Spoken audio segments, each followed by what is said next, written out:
What can we expect the S&P 500 to do in 2025? Let's figure it out.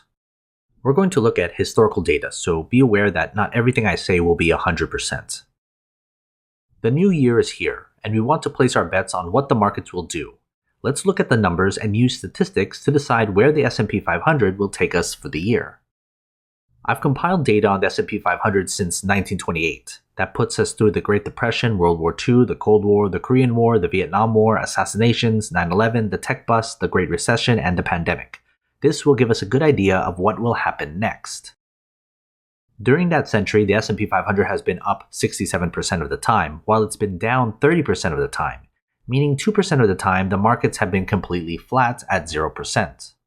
Looking at the up years, you can see how often the markets have been based on different percentage gains. So the S&P 500 was up between 20 to 29% about 18% of the time. Looking at the down years, you can see how often the markets have been down based on different percentage losses. So the S&P 500 was down 10% to 14% about 9% of the time. So just basing things on statistics so far, we can expect this year to be up and likely closer to being up 20 to 29% for the year. But let's pivot and see where we are on the cycle.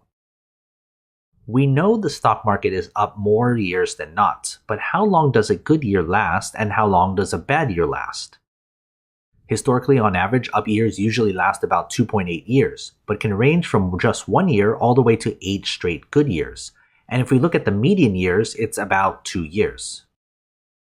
Looking at it from the other side, down years last about 1.5 years, but the range is a lot smaller from 1 year all the way to 3 years. And if we look at the median years, it's at 1 year.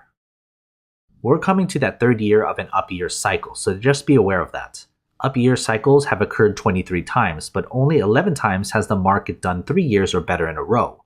That means there's a 47% chance 2025 will be an up year, so expect a slightly higher chance it will be a down year, and likely down anywhere from 10 to 14.9%.